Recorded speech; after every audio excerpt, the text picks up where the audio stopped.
everybody.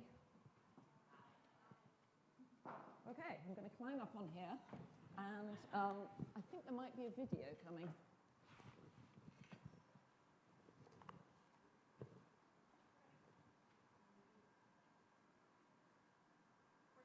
Oh, we're ready. What are we ready for? To press the button for the video, or are we ready for our guest? Oh, we're ready for our guest. Fantastic. So we're here really to discuss talent. There is no one who is creating more conversation about television news anchor talent than Fox's Megyn Kelly. Please come and join me.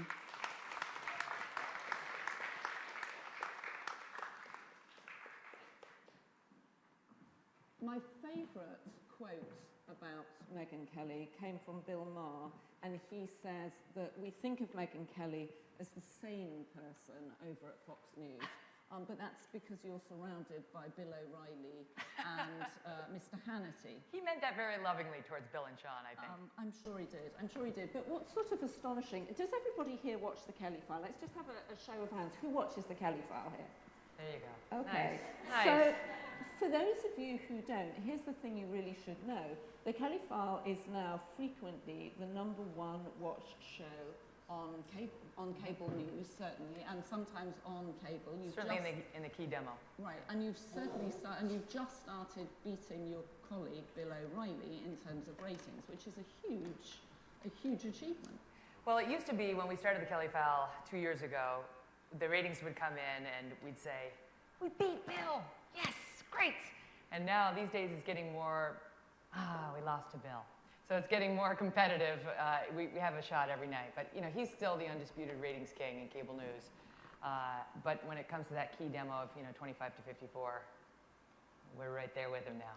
Well, and also what's also amazing, given what's actually happening in the bigger landscape of TV news, your audience has actually increased. It's increased, I think, by 4% over the last year, which is astonishing given what's happening. It's gotten bigger and bigger. I mean, we're #1 in our time slot at 9 p.m., and we, with all due respect to my competitors, crush them. MSNBC and CNN combined don't come close to what we get on the Kelly File. So that's Anderson Cooper and Rachel Maddow, who you would think, in terms of the general buzz that they get in the media, would actually have the same ratings as you, but in fact you have more than them combined. It's amazing, because you look at, for example, you look at the morning show on MSNBC, which is very popular here in New York in some circles. Morning Joe. Morning Joe. A lot of people watch that. They have, I think they have more, there are more people in this room than watch that show. But it's all New Yorkers. But outside of sort of the West Coast and the East Coast urban centers, that show is not very well watched. So, the Fox and Friends program that we have, I think that triples their ratings. It's too high to even gauge, but Fox News is a powerhouse. And even, you look at the last presidential debate we had, of course there were 24 million viewers. You look at the last election night, we had 11 million viewers. We crushed all of our cable news competitors and most of the networks as well. There have been many big election nights where Fox News is #1 among all the networks and all the cable nets combined, collectively. And what has happened over the past 11 years, since I've been there at least, is Fox News is no longer sort of this other. It's become this behemoth. So what is Fox News doing right then, given its growth? There's a lot. It's hard to encapsulate. I think one of the great things that our boss, Roger Ailes, does is he looks for talent, because that's what we're talking about today. He looks for talent that people can relate to. So he's never looking for the anchor with the glasses on the end of the nose talking down to the audience like, "I'm smarter than you are, and I'm better than you are, and if you weren't too stupid to understand it, we could go through this faster." He's sort of upset, because Roger Ailes has an obsession about media elites, right? The liberal elite, who he feels are out of touch with actually what's going on in America. Well, and I think Fox News has proven that. It's not that Fox has some conservative bent, as our critics would charge. It's that we present the news in a fair and balanced way. So if you watch the Kelly File night after night... Although I think it might only be you that presents the news in a fair and balanced way. It's not true. Well, you're an equal opportunity. Well, you're thinking about the prime time. You're thinking about the prime time of Fox News. And there's no question that Sean Hannity is a conservative. Bill O'Reilly, I think Bill is a populist, but certainly when it comes to family values, he's more conservative. But he'll surprise you. He pushed for a minimum wage. He's against the death penalty. He'll surprise you in some of the issues. He's also for moderate gun control. Correct. And Greta, I think Greta is a liberal, although, to tell you the truth, I can't tell you. So that's the primetime lineup, and then I'm there at 9 o'clock. But during the day, and Brett Baer, he's at 6. No idea what his politics are, and he and I have been good friends and colleagues for 11 years. I mean, I truly have no idea what Brett's politics are. Shepard, who was at 7 up until recently, I'm pretty sure he's a liberal guy.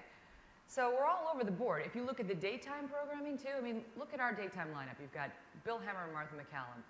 Could not be more fair. Jenna Lee and John Scott, completely right down the middle.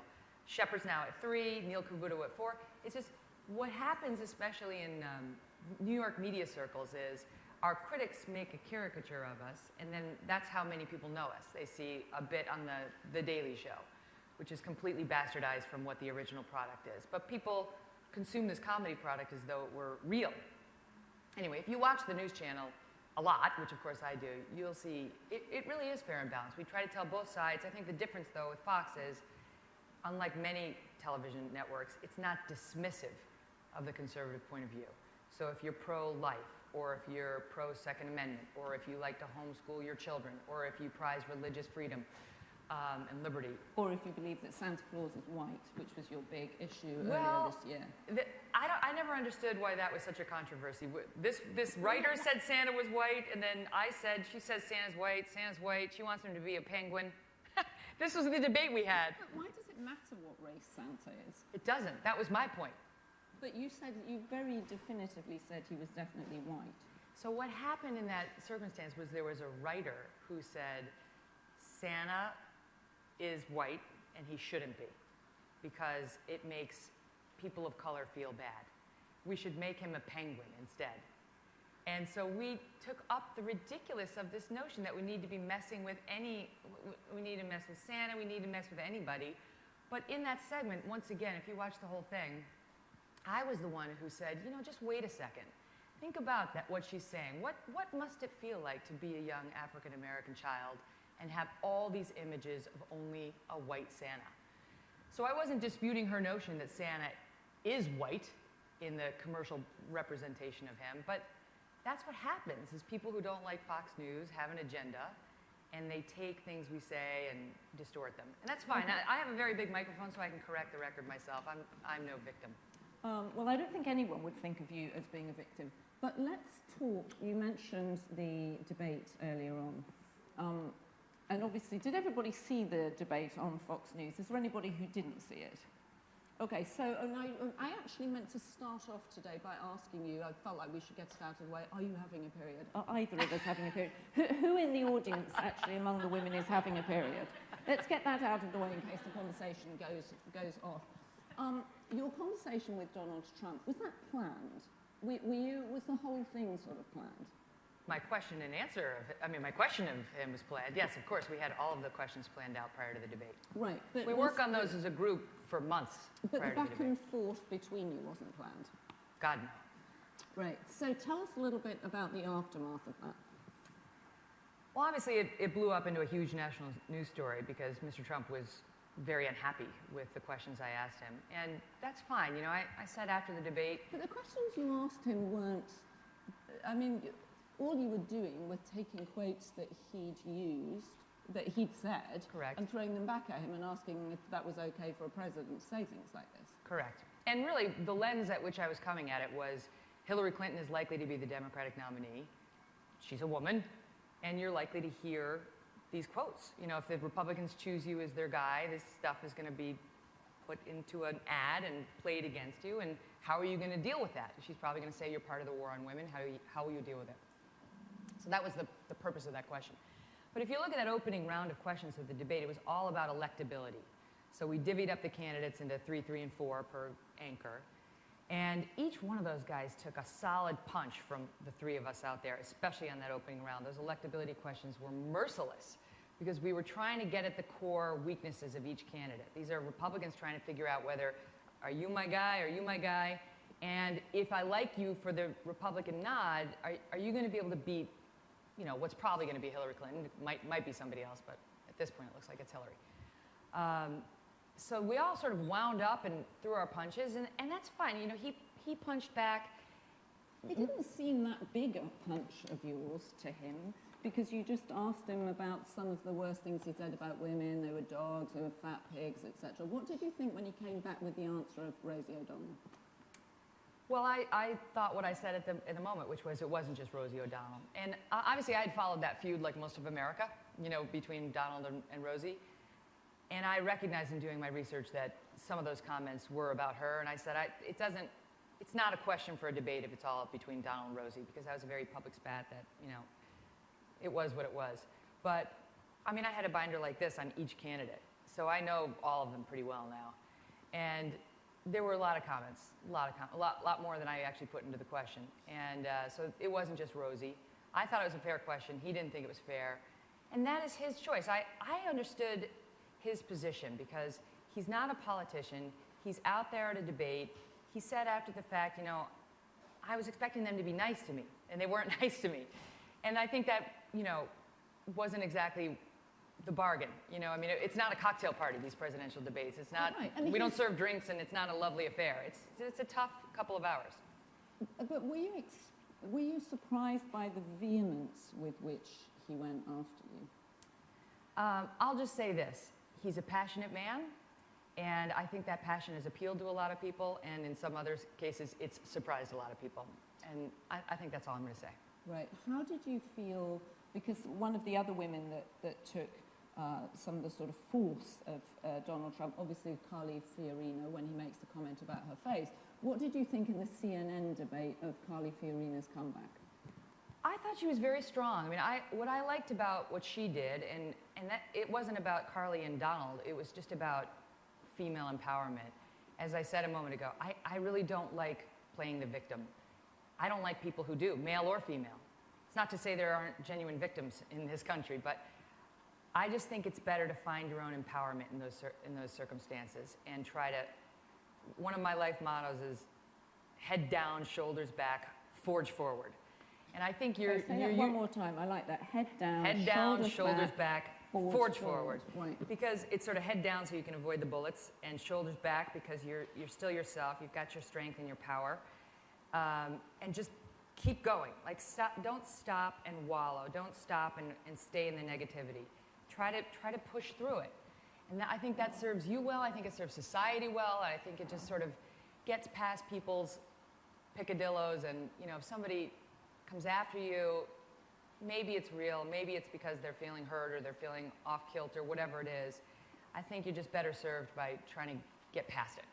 When you came back from your vacation, Donald Trump started again at you, sending tweets in the middle of your show, saying you were a lightweight, saying the Kelly file was better without you. Why do you think he was doing that? I have no idea, but I don't want to talk about Donald Trump anymore, truly. He is running for president. He has captured the attention of the electorate, a huge section of the Republican base. And I think, you know, he's a fighter, and that appeals to a lot of people. You know, how hard he fights, and when he's upset with somebody, he fights even harder. So I get why that appeals to people. All right, so I will ask you one more question about Donald Trump, which actually someone tweeted to me this morning because I was asking people for their ideas for questions, and they said, who does Megyn think would make a better president, Donald Trump or Hillary Clinton? That's not for me to say. I mean, I'm a straight news anchor, so I don't go out there like O'Reilly or somebody and sort of say this is the person or this is. You know, I think that's for the American people to decide. And they will. I mean, these polls go up and they go down. And I think, as Carly Fiorina said, this election, this long, never-ending election, is a time in which these candidates get tested and we get to see their character under fire and under intense circumstances. And over time, you know, people will, I think the true image emerges of somebody, the true person emerges. And Americans are smart. They'll make what they feel is the best decision when we get to November of next year. All right, so this isn't the first election you've covered, but it may be the first election with two serious female potential candidates. How is it different for a woman running in America? I mean, I've questioned whether America is truly ready for two female candidates and possibly a female leader, female president. I mean, I think it's long past time. We're way behind our contemporary others. But having said that, we don't want to put somebody in the office just because she's a woman. I mean, I never wanted a job opportunity just because I was a woman. And I'm sure Hillary doesn't want that, and Carly doesn't want that. But I do think it's tougher. We judge women by a different standard, and you hear terms about women that you don't hear about men. Go on. Like shrill, like strident. Women get points off for being too angry. You know, people so often go to we're angry when, you know, if we were men doing the exact same thing, no one would think that. They would think we were tough. So I think as a journalist, you have to bear that in mind when you're covering the candidates. By the same token, you can't give women an extra break because of those realities. So for example, after the CNN debate, where people got a great look at Carly Fiorina, a lot of people said she seemed a little cold. And my radar went off saying, wait, is this a buzz term that we use on women only? You know, like nobody was saying that Rand Paul seemed cold. However, there's some truth in it. She didn't smile once the entire debate. So that doesn't mean you're not a sexist pig just because you observe what your eyes and your ears are showing you. She didn't smile at all. And I think probably any politician, including Carly Fiorina and Hillary Clinton, would be well served to show warmth and try to connect with the audience in a way other than like that. There has to be a real moment. And I think she was trying to seem very well prepared too. And she was. She came across really well prepared, did. right? But maybe her next move is to appear warmer. But this is, speaking of Trump, this is actually one of his gifts, is his ability to make people laugh and make jokes. When they asked him for what his Secret Service code word would be, and he said, humble. Right. That's funny. Right. I mean, so he gets his own, you know. But he also got his laugh from Rosie O'Donnell, didn't he? The minute he said Rosie O'Donnell, the audience cracked up. And I was wondering if you were at home or you were one of Rosie O'Donnell's children, how you would think listening to that. Well, listen. That seemed like a very cheap shot. In his defense on that, she gave it to him just as good as she got, which is, again, why I tried to craft a question that was not just about Rosie O'Donnell, because she was pretty tough on him as well. So if you were advising the female candidates in the race, how would you be, like, what do you think they should be focused on, other than, obviously, policy and what the job will take, but in terms of trying to counter the, I think, more critical press that they get? Well, I think nothing works if it's not authentic. So if you're not funny, you shouldn't try to be funny.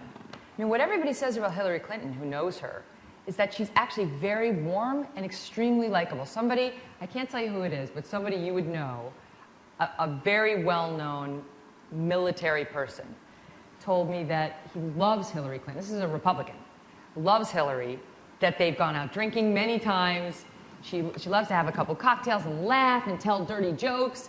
And it's like, not that she can go out on the campaign trail and do that exactly, but, you know, I would say we should see a little more of that. Now, I don't necessarily think it serves her to sit down with Lena Dunham and talk about Lenny Kravitz's, you know, I don't know if that's exactly the way to go. Did everybody see that? Do you know that? So Lena Dunham had an interview with Hillary Clinton last week, right, at the weekend. And Lena made the reference to when Lenny Kravitz's penis fell out at a concert. And Hillary sort of took the gag and ran with it in quite a surprising way, I thought. Listen, I think more so you lighthearted. Don't think that was a good idea for her to do? No, I don't, because you still want to sort of play at the level of the presidency. I think you're still trying to convince people when you're running that I can get it done. You should see me as a president, as a leader, as somebody. So it's a tough balance between being relatable and showing the softer side, and, you know, still maintaining the dignity of the office that you seek. That's my own view of it. But listen, she knows far more about running for president than I do, right? So she's going to run her own game. I'm not running for president. I'm not the leader of the Democratic nomination. She's run once before and it didn't work, and she's running again, and her campaign is not as plain sailing as one might have been led to believe, given all her experience. It's true. I mean, I think if she could come out and talk naturally and honestly, she would do herself a major service. And I think Hillary's so massaged message-wise, you know, because she and Bill are such disciplined candidates. In a way, they're the opposite of Trump, right? They're these disciplined candidates who stay on message. And he just says what he wants. You know, he says openly he doesn't prepare for these debates. He just goes out there and says what's on his mind. And it is appealing to see somebody who doesn't seem that filtered. Now, whether what you hear without the filter is what you want as a president, that's up to the American people to decide. But I think she knows who she is. She knows what her policies are. She could probably talk about them in a very real, unguarded way that would connect better with viewers. Think back to 2008 when she won New Hampshire. What happened right before she won? She had that moment where she teared up. Cried in the diner. And that seemed genuine. Maybe she's a great actress and I'm wrong, but that seemed genuine. And I think people related to it and they thought, oh, she's like us. I can connect to this person. Not only is she strong and powerful and accomplished and smart, but she's real. She's got a softer side. So that's their challenge. And I think Carly Fiorina needs to sort of break through. I think one of the good moments of the debate for her was when she talked about her stepdaughter who died of a drug overdose, which a lot of people don't know about her. So and also social media was on fire at that point because I don't think anybody knew about that. Or very few people. Yes, so she has two stepdaughters who she, the daughters of her husband, her second husband, right, who she raised. And she's been pretty public and talked in her book about how the one died of a drug overdose. But it was a powerful moment at the debate, and not everybody got that personal. Chris Christie told a story about his wife and searching for her on 9/11. I mean, I think your ears perk up when you hear one of these candidates sharing something about themselves. And then you think about your own life, and it's just a moment of connection, between you and the person. So you've said that you feel confident that Hillary Clinton could easily take you on as an interviewer. Absolutely she could. If you were interviewing her tonight, what would you ask her? I really want to talk about those emails.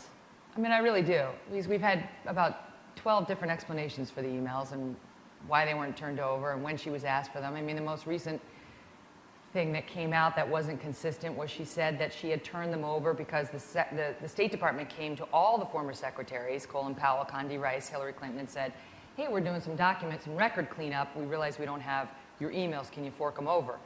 And that is not true. They came to her 3 months prior to that because the Benghazi subcommittee was demanding documents, and the State Department at that point looked down and said, holy cow, we don't have any of her emails. Where are they?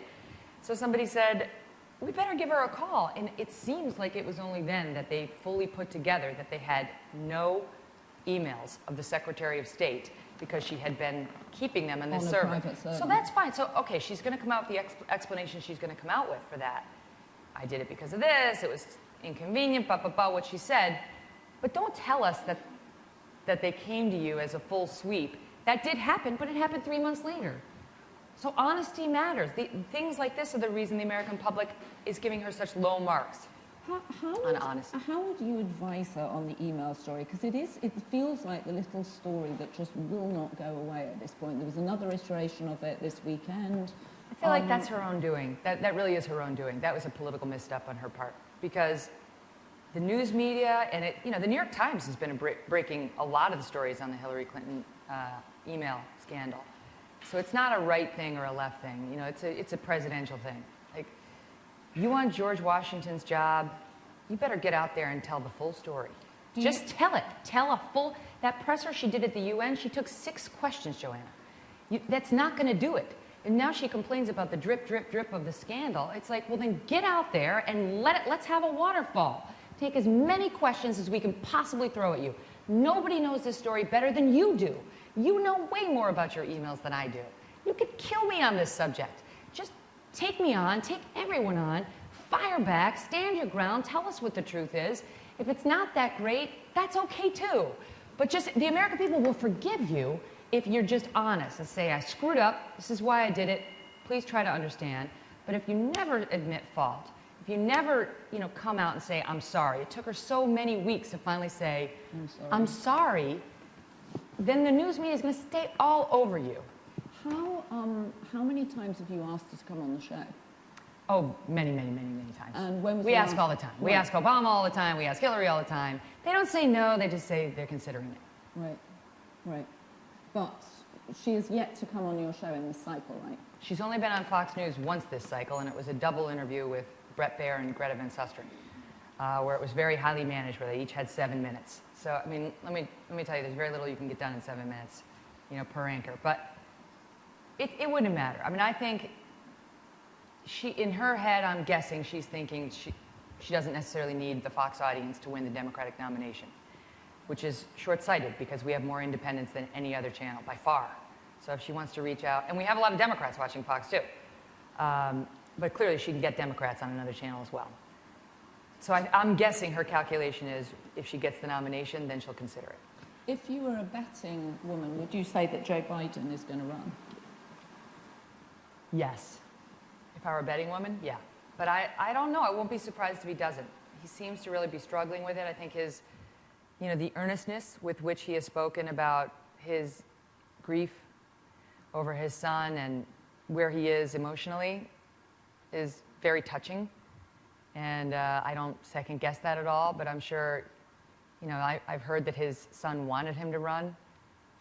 And so I'm sure he's struggling with, if that's true, fulfilling what's been a lifelong dream of his own, the dying wishes of his child, and having to really be in a place where you truly can give it all just to run, never mind actually govern as the president. And what does that then do to the Hillary campaign?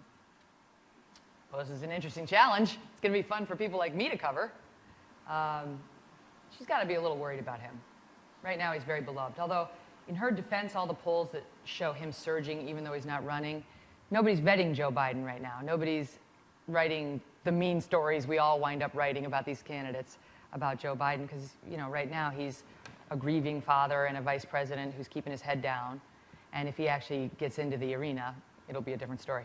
Very interesting. So you started off as a lawyer. You were 10 years working as a litigator. How has that helped you in your job now? Because I do feel like when people come on, the New York Times talks very famously about Megyn moments when you manage to, basically, I think of it as a fishmonger sticking a knife through the fish and it stops wriggling and it's just lying there and it's been Megyned. But these Megyn moments, how was the training as a lawyer? How did it help you in this? Many ways. I think first and foremost, I truly can see both sides of every argument. Every argument. I can't think of one where I can't see the other side. And at heart, I've said this many times, I'm not an ideologue in any way. I'm not a partisan. Variety had a cover piece with me saying I'm an independent not long ago. And that's true only because there's really no other party that I could relate to. It's like, I don't know what you call yourself when you're really just not ideologically aligned with either party. So being a lawyer, I'm a soulless lawyer at heart. I can argue it either way. Right. When it used to be Hannity and Combs, Hannity was the conservative and Combs was the liberal, I always said you could have put me in for either guy any night. Because I like to argue, and I like to get to the bottom of things. But I don't feel in my heart that there are these sort of absolute certainties on both sides. Take the abortion issue. I don't understand how you couldn't at least understand the other side's position on this. There are such strong, powerful arguments on both sides of this very divisive issue, but I don't understand the demonization of the other side by either side. Where are you personally on it? I don't talk about that because it's alienating, and I'm a news person, so I don't want anybody to think that I'm, I'll just say that I understand both sides completely. And I think people argue this from a deep place in their heart, and they have these views, but I think it serves us poorly to try to demonize those who disagree with you on that issue, or even on gay marriage. I was telling one of my good gay friends 10 years ago, I said, in 10 years, give it 10 years, because I'll bet you that the courts will be in a place in 10 years that they're not at now. And sure enough, 10 years later, we had the Supreme Court decision. Now, I understand the other side's argument, though, that maybe that wasn't the best way to legalize gay marriage, because it leaves these religious conservatives and so on, religious liberty proponents, saying it should have been the will of the people. It should have been, we should have gotten there organically. But that is, in a sense, it is the will of the people in that the justices were appointed and that's their job. I know, but that doesn't speak to the hearts of the people who, I think most gay and lesbian partners who want to marry would they like it to be legal, but they also don't want to feel ostracized by their society around them. They don't want to feel like they made it legal, but And unfortunately, that's still a reality. And I feel like maybe it would have come out a different way if we had gotten there other than by 5-4 ruling of the Supreme Court. So I understand that. But what would the other way be? How do you change the law? By changing the votes in the states, by actually getting the populace in each state to actually support it. But I understand, my good friend Julia Banderas at Fox News sent out a tweet saying, no one had to okay my marriage. She's married to a man. We didn't need a Supreme Court ruling for my marriage, and we didn't need people to go vote so that I could get married. So I get that too. I'm just saying I hear a lot from the true conservative, the social conservatives, people like Mike Huckabee, who's on the show a lot, or Tony Perkins in the Family Research Council. And they have genuinely held biblical views about marriage that have been around for a long, long time. So they need some time to get there. I think they'll eventually get there. But they're not there yet, and it doesn't serve, I don't think it serves the society well to just diminish them and call them bigots. I think it's better if we can sort of understand them, let their voice be heard, and have a full fleshing out of those issues together. So what are your thoughts on Kim Davis? Should she have resigned, the clerk in Kentucky who would rather go to jail than produce a license for a gay couple? She just came on the show last week, and as I say, I'm a news host, so I'm not in the business of giving my opinion, but I'll tell you as a legal matter, believe it or not, Kim Davis has the legal leg to stand on. There's this guy named Eugene Volokh, who's a professor, and he's a genius, and everything he says about the First Amendment has been true in my entire history of everything I've ever read. He's brilliant. I always look to him when I'm in doubt on these issues, because it makes sense that if you're going to be a court clerk and you can't issue marriage licenses, because remember, her decision was not to give them to gays or straight people, so that she wasn't unequal. She was trying to get around the equal protection by saying, I'm not giving licenses at all. But at that point, she's not doing the job. Well, there are more functions. But she wasn't doing the job she was elected to do, right? So, but her answer to that church and state thing. That makes no sense to me. Her answer to that is, I was doing the job, and then they changed the law, and then I went to the state legislature for an accommodation, and they wouldn't give it to me, so why should I have to lose my job in a state that does protect religious liberties? But why wouldn't she be expected to act out the law of the land? Let me put it to you a different way. The Obama administration is in there right now in federal court challenging on behalf of Muslim truck drivers, saying that they should not be forced to carry liquor, that goes against their religion. Why should the Muslim truck drivers get an accommodation, but the Christian clerk should not? Because the law protects both state and private workers, both. So I guess my question is, why don't you just find another job? I mean, if Fox and News her was answer is, asking why you should to she do have to? Why something- doesn't the Muslim truck driver just resign? Well, I'm sure he could if he feels so strongly about carrying liquor. But why should we make him? The argument, I'm not taking a position. I'm trying to show you what the arguments are. The position of those who hold religion dear and don't want to sacrifice their religious principles for their job is, I shouldn't have to do that. And I should be given an accommodation. And believe it or not, the law provides this. The law says, if it's not too burdensome to provide it, then you should provide it. So that is Kim Davis's argument, that she should be provided an accommodation, which in effect the court in Kentucky gave her, but it's not really what she wants anyway, where somebody else issues the licenses and she doesn't have to do it, which she doesn't have an objection to. Does Kim Davis actually believe this, or is she being used by an anti-gay marriage group? Oh, no. She's a true believer. And she's now She converted. She's a Pentecostal Christian as of 4 years ago.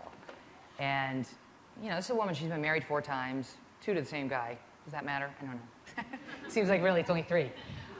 So 4 times, 2 to the same guy. She is an adulteress. She had, although that's a weird term. She cheated on one husband. She was unhappily married and she cheated on him. And she had 2 children out of wedlock, right? So people say, who are you to judge the 2 guys you were denying the license to? Would have been together 17 years in a committed relationship. Plus she took the job before she converted, right? Correct. And I said to her in the interview, how far could we take this? I am a Catholic who was married in a Catholic church, who divorced, and I never had my marriage annulled. Now, if I went to Kim Davis for a marriage license, would she give it to me? Because technically, the church doesn't recognize, I don't know if I've ever explained this to my current husband. Right, so I'm actually revealing but I asked her, it's a slippery slope, right? Everybody's got something, like a Muslim doesn't approve of a Christian woman marrying a Muslim man. That Muslim clerk could say no. So I see there's an argument on the other side. That's why the courts do a balancing test. And when they look at the burden, that's what they're trying to assess. How burdensome is it to relieve this person of this? And which is really what the Supreme Court did when they ruled in favor of gay marriage. Well, it was a different legal standard, but what I'm trying to say is when it comes to these religious liberty cases, these legislatures in these states that they're called RFRA laws, have said, courts, we know you don't want to be legislators, we're telling you to be them. We're making this your problem. You take a look at it on a case-by-case basis, and you decide whether there's an undue burden or there isn't. And so it's a mess, but that's where we are right now legally. All right, so earlier this year you signed on with CAA, the big talent agency, and you're going to be doing some primetime specials. One of the questions I got for you today was, is Megyn Kelly now too big for Fox News? That would be difficult, because Fox News is a powerhouse, and I am but a cog in its wheel. But in the variety piece, you mentioned that, you know, no one has yet fulfilled the vacancy that Oprah left or that Barbara Walters has left with her big specials. Is that something you'd be interested in doing? Absolutely. I mean, I do feel like no one's really grabbed that flag and run with it. And, you know, Diane has left her anchor post, but she still does some interviews, and they're awesome. I love her. And Barbara's retired, and, you know, we're sort of seeing a different generation spring up now in television news. So yes, I would like to do more of that, and my boss, Roger Ailes, has been very supportive of that, and I think will support me in those efforts. I mean, you know, When does your contract with Fox run out? I'm not allowed to tell you that. Oh, please do. Otherwise you'd have to kill us.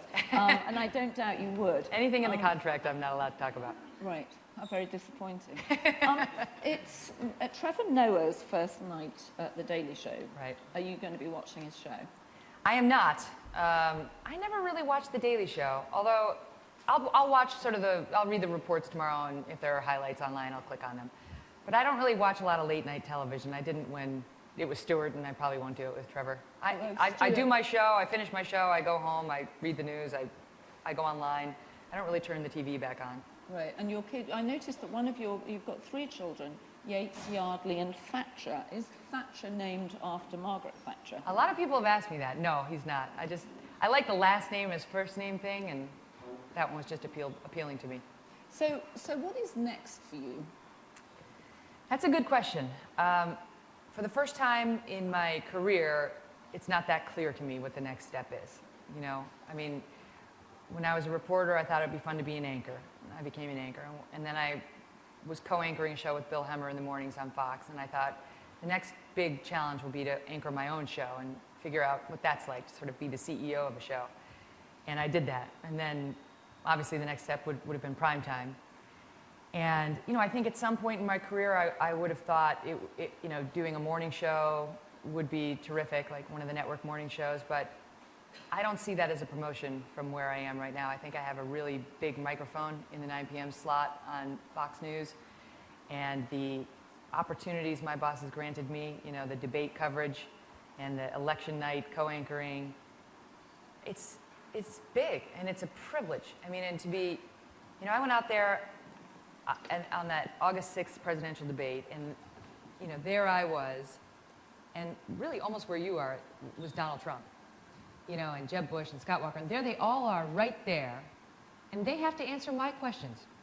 And who am I? I'm this, still in my head, this little girl from Albany. I didn't grow up in any positions of power, any circles of power. We had no connections whatsoever. I didn't go to an Ivy League school. I'm a lawyer, but, you know, as my criminal procedure professor always reminded us, you're still at Albany. And you got your JD from Albany, and you got your first degree from Syracuse. Correct. So it's not exactly. It may not be Ivy League, but it's not. It's fine. It's respectable. With all due respect to my alma mater, but I'm just saying, it's not like I in any way had a silver spoon in my mouth. So it's exciting for me to be out there, and these guys have to answer to me. They have to answer to me because I answer to my viewers. And the one thing I feel like I can do, I do well, and it's back to what you asked me, Roger does that others don't do, is I know what my viewers want. I know what they're expecting of me. I know how to ask questions that they want answers to, and I know how to cut through the bull. Like, I think anybody who watches me for more than 5 minutes knows you can't offer talking points to me, and you can't dodge. I ask the question, they try to get out here, I hit them back in. I ask the question, they try to get out here, I punch them back in. They try to go down there, I punch them back up. I say, stay where I can see you. And that's how interviews go with me because it's irritating to the viewers to hear these politicians dodge and weave. So I do that well. And I love the forum that I'm in now because I can do that. I do it night after night. And you go out there on the set at 9 p.m. and you almost feel like a superhero. You know, you feel like you sort of transform into this stronger version of yourself where you've got your cape on. And I do feel like I am not my best self necessarily, but my strongest self when I'm out on the set. I'm much softer in my real life. Well, I think we've seen both sides of you, and I want to thank you for answering my questions today. And everybody should rush back and watch the Kelly File tonight, 9 o'clock on Fox News. I'm sure we're going to see much more of you. Thank you so much. Thank you for having me. Okay.